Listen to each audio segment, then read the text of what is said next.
மகிமை முக்தி வச்சோம் அந்த ஆண்டவன் சிவபெருமான் வரவே இல்லை. ஆண்டவன் சிவபெருமான் வராமல் இருந்த போது அந்த இறைவனை எண்ணி அழுது புலம்புகின்றார்கள். ஆண்டவனே பகவானே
ஆடாத கைலாசம் ஆடுகின்றது அசைகின்றது அங்கே ஆடாத கைலாசம்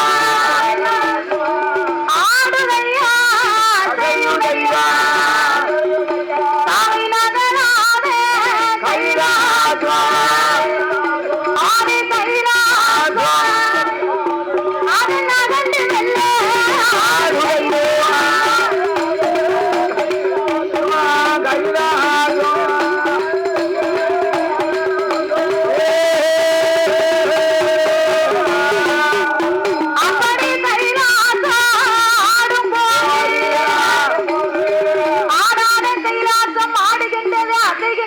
ஆடுதையா கைலாசம் நகண்டுமெல்ல ஆடுகின்றது.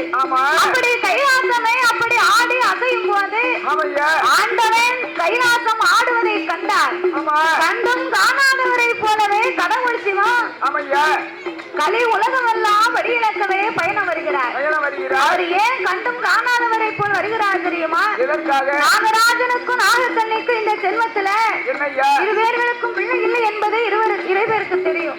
அப்ப இறைவனுக்கு தெரிந்து ஈசன் சிவபெருமான் வருகின்ற போது அப்பந்தான் ஆதிசக்தி வாழ்வதை பார்த்தா ஆண்டவன் பகவான் என்னைக்குமே உலகம் எல்லாம் வடியிலக்க போறாரு.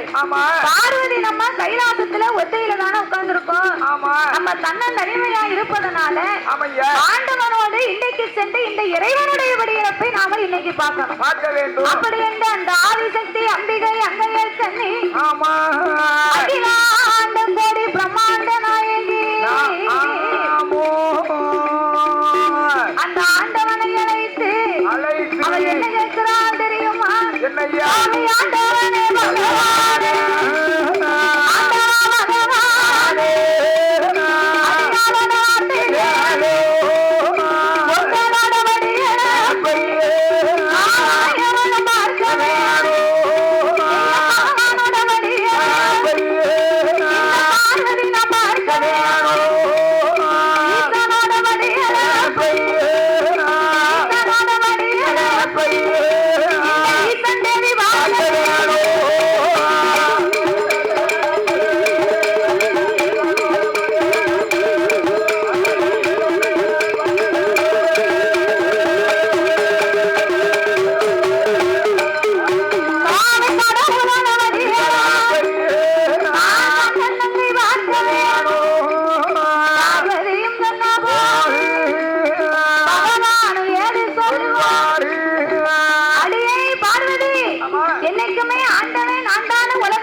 போவேன். அப்படி நான் உலகமெல்லாம் வழியிழக்க போகும்போது பார்வதி உன்னை நான் அழைத்து சென்றேனையானா பல குற்றங்கள் வரும் பார்வதி. ஏன் ஆண்டவா உம்மோடு நான் வருவதிலே என்ன குற்றம் வரப்போகுது? ஆண்டவா நான் உம்மோடு வருவதிலே உங்களுக்கு அப்படி என்ன உமக்கு பெரிய பிரச்சனை வரப்போகுது? என்ன பிரச்சனை வரும்? பார்வதி ஆண்டவே நான் வழியிழக்கக்கூடிய உலகத்தை ஆண்டவன் நான் ஒரு விதமாக படைத்து உள்ளேன். ஆனால் அங்கு வாழக்கூடிய மானிட மனுக்களை நான் பல விதமாக படைத்து உள்ளேன் பார்வதி. ஒருவரை கூனாக படைத்திருப்பேன், இன்னும் ஒருவரை குருடாக படைத்திருப்பேன்.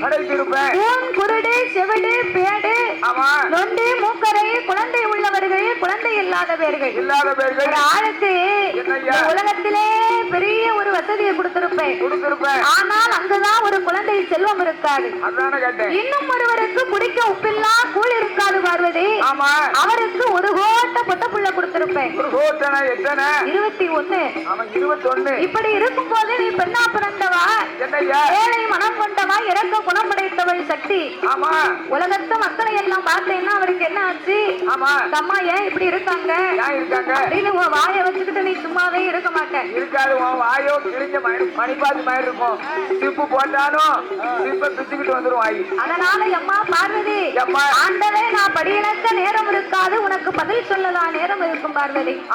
ஆகையினாலே என்னோடு நீ வர வேணாம் என்று அந்த இறைவன் சிவபெருமான் சொன்னபோது ஆதிசக்தி பார்த்தா, ஆண்டவா நான் என்னைக்கு கேட்டா என்ன இப்படியே நீங்க சொல்லுவீங்க, அப்படின்னா இன்னைக்கு உங்க கூட நான் வரணும்னு சொன்னா என்ன செஞ்சா என்ன கூட்டிக்கிட்டு போவீங்க? எப்படி கூட்டி போவீங்க?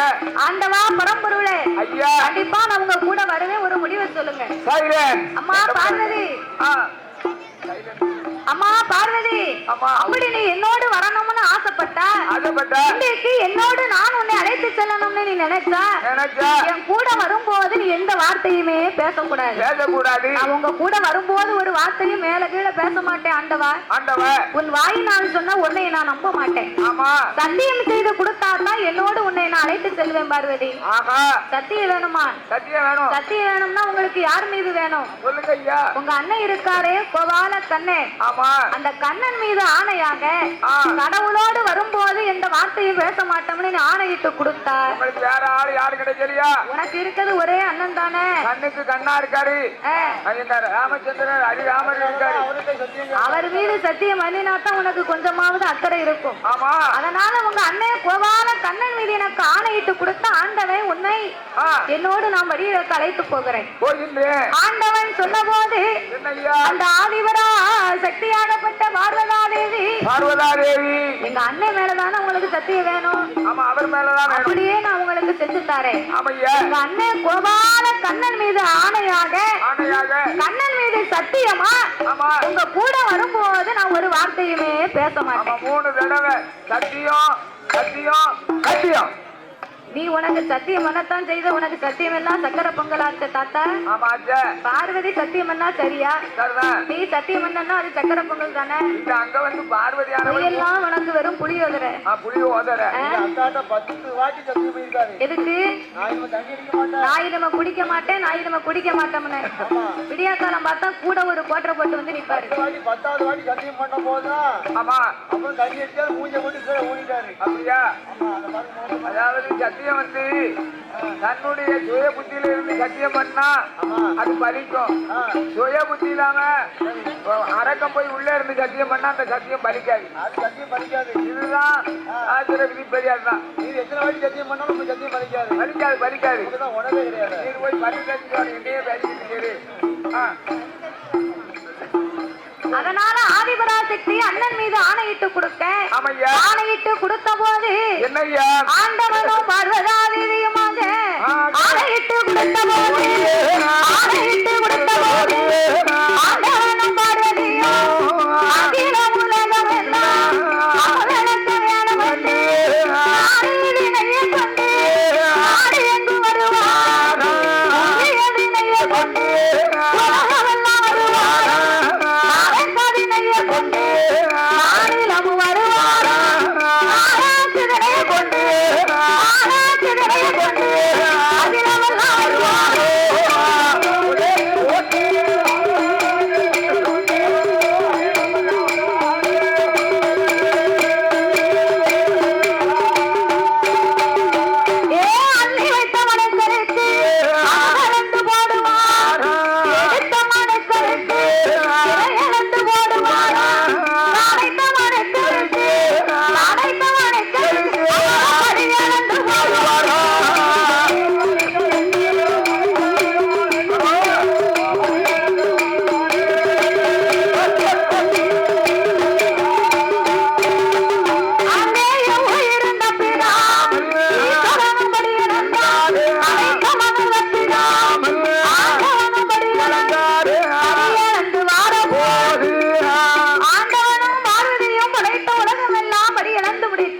ஆமா படி இழந்து முடிக்க பார்வதிக்கு நடந்து வந்த களைப்பு ஆண்டவா முதலாவது இந்த உலகத்துக்கு உங்க கூட நான் படியிலக்க வந்திருக்கேன் பார்வதிக்கு எனக்கு நடந்து வந்த களைப்பாக இருக்கு சற்று நாமல் களைப்பாரி கைலாசத்துக்கு போவோமா ஆம் பார்வதி அப்படியே ஆகட்டும் என்றார் கண்ணுக்கு எதிரே ஒரு அழகான ஆலமரத்தை கண்டார்கள் ஆலமரத்தை கண்டு ஆதிவராசக்தி மரத்தின் அடியிலே சென்று அமர்ந்திருக்க மரத்தின் அடியிலே சென்று அமர்ந்திருக்கும் போது என்ன நடக்கு பார்வதி மரத்தை ஏறிட்டு பாக்கா மரத்துல கட்டுன்னு சத்தம் கேக்கு அப்படின்னு பாக்கா பாருங்க கீழே 10 ஆடு மாடு மேயுது மரத்து மேல உச்சியில துணி கொப்புல உட்கார்ந்து அடிக்கொப்பை வெட்டி கொண்டிருக்கிறான் ஒரு சின்ன பையன்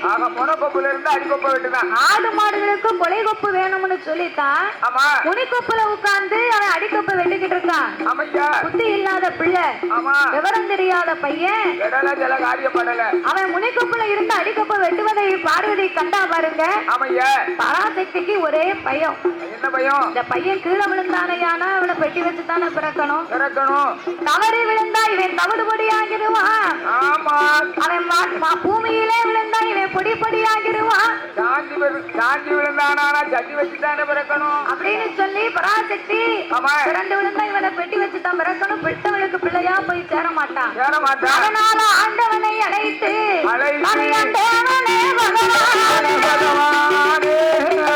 ஆண்டவா பகவானே அடியாளோட வார்த்தை கேளு உச்சியில இருந்தல்லவோ திரு பாலகண்டான் அவனை கொப்புல உட்கார்ந்து அடிக்கப்பை வெட்டுகிறான் அடிக்கப்பை